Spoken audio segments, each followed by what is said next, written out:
papeles y después no las cumplen. Dígame, mire, yo esta bonificación la aplicaré progresivamente en estos 3 años, entonces en la planificación del presupuesto no me viene bien, pero le prometo que vamos a meter el biodiesel. Ahora, no me diga a mí que no sabemos de lo que hablamos, que hacemos demagogia hace usted, que tiene que cuadrar el presupuesto a martillazos, porque se van a 88 millones de euros, van aquí a ponerle multas a todo el mundo, que no vamos a poder salir a la calle, y entonces, claro, una mierda de bonificación, pues le afecta a cuadrar el presupuesto.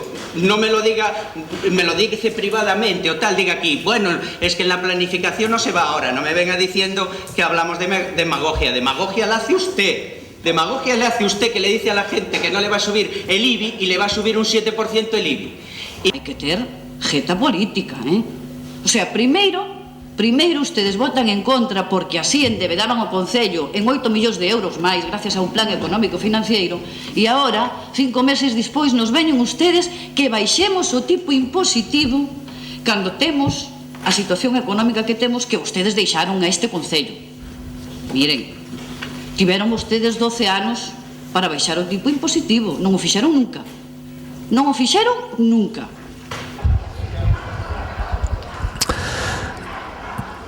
Estamos 3 horas y media esperando aquí para hacerle unas preguntas a los concejales. Hemos decidido ya instalar la tienda. La gente que dice que no trabaja está súper equivocada. Señores llevan desde las 9 de la mañana tratando de complicarnos la vida. Y no cabe duda que después de tantas horas alguna resolución tomarán que nos... Bueno, entiendo que lo que te has tomado de las cervezas... Sí, corta, aquí dije mal resolución.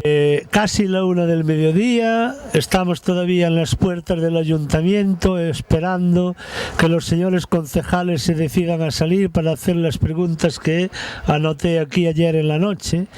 Y bueno, esta gente está reunida tomando resoluciones y no cabe duda de que alguna de ellas, pues aunque sea por cansancio, nos complicará la vida en el día de hoy. Hemos decidido montar la campaña aquí, no venimos... ¿Qué dije que íbamos a montar? ¿La campaña? No, vamos a montar la tienda de campaña. Ya te dije yo que no veniera. Montamos aquí la tienda de campaña y estamos dispuestos. Yo creo que están avisados de que estamos aquí y no salen. Pero bueno, esperaremos hasta las 2, 3, 4, 5 de la tarde, hasta la hora que haga falta, y le haremos las preguntas que tenemos aquí en el papelillo, Rafa. Y de aquí no nos mueve nadie, a no ser que tenga una puerta trasera y que se nos escapen por atrás.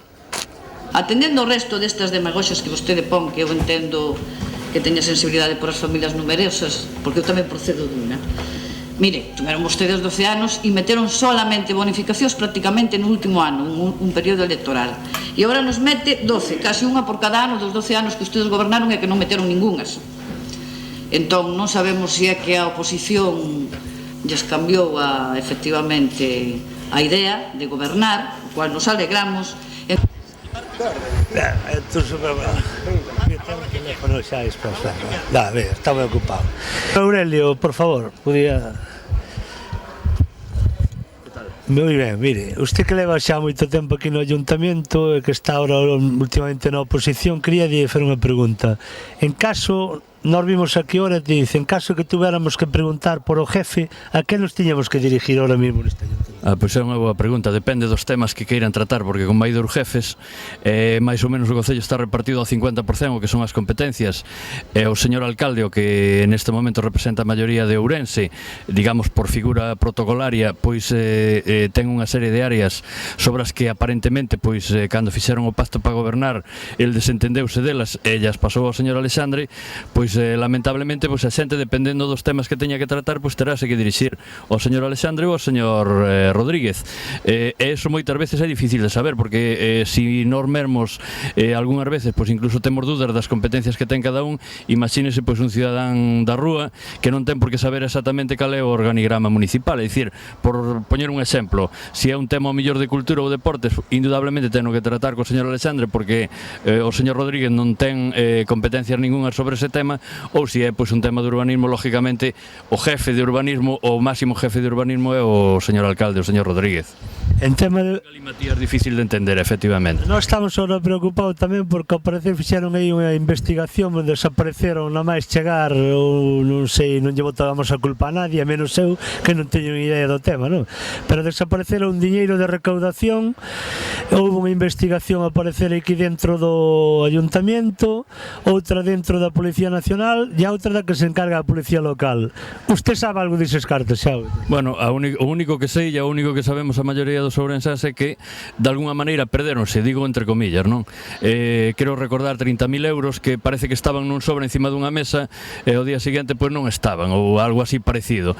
Esa é a única realidade, que desapareceu ese diñeiro, e a única realidade é que a día de hoxe non hai ningunha pista. Efectivamente hai unha comisión política incluso que de algún modo está levando o seguimento deste tema, pero que non está rematada. O que pasa é que, bueno, os meses pasan e efectivamente cada día vai ser máis difícil dar co autor dese despiste, porque, bueno... Non, cos cartos xa é imposible. Digo con toda a ironía do despiste, porque creo que é un despiste moi importante e os cartos indudablemente cada día vai a ser máis difícil, salvo que algún día atopen realmente o culpable e se lles obligue a devolver ese importante diñeiro municipal de todos os ourensáns, porque ademais era da recaudación de impostos. A mí aquí desde fora como ciudadano dame a impresión de que con tipo non se entregue, este acabouse.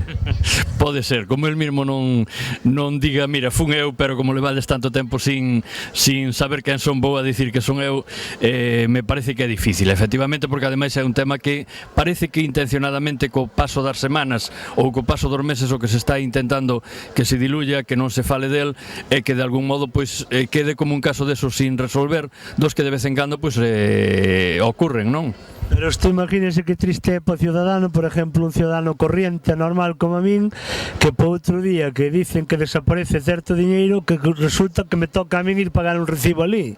Digo, pois mira, casi deixo de pagar, porque de mal a mal prefiero me quedar eu cos cartos que os ganei eu que entregalos aí ao... No, ou incluso as persoas que foron ese mesmo día a pagar os seus impostos é que realmente non contribuíron ao que teñen. Vamos a ver, os impostos teñen indudablemente unha parte de efecto positivo hacia a cidadanía, que é co que se poden pois construir cidade, non? Entonces é algo que todos facemos pois nos diferentes ordenanzas fiscales que nos afectan. O que é lamentable, lógicamente, é que 30.000 euros, que é unha cantidade pois importante, porque foron 30.000. Creo recordar que sí, máis ou menos esa foi a cantidade, é unha cantidade importante que se perda desa maneira, e sobre todo que pase o tempo e non se dé unha explicación clara do que pasou, porque está claro o que tamén é claro que ese diñeiro non se esfumou, é dicir, é diñeiro en papel físico que lógicamente pois non ten a capacidade de esfumarse, polo tanto alguén o tería que levar. E a min o que me pareceu, incluso aquela medida que se tomou de urxencia de cesar o xefe de recaudación, pois bueno, foi unha medida para a galería, pero digamos que o que non aclarou foi realmente que é o que pasou. Correcto, ademais eu podo dicir que sou unha persona que circulo bastante na noite orensana e que 30.000 euros aquí nunha noite notas, aquí en Orense non se gastaron. Bueno, notase 30.000 euros, notase moitas cousas, e incluso a xente que pode andar pola noite indudablemente que o pode notar, pero que tamén en algunha outra cousa vinculada co que é a vida propia de cada un, pois 30.000 euros realmente, como dicimos vulgarmente, non nos podemos gastar nin todos os anos, nin todos os días, nin todas as semanas, nin todos os meses. É dicir, 30.000 euros estamos falando dunha cantidade respetable, estamos falando, creo así, da 5 millóns de pesetas, non? Das antiguas pesetas. Bueno, pois moitas gracias, venga, vale, chao.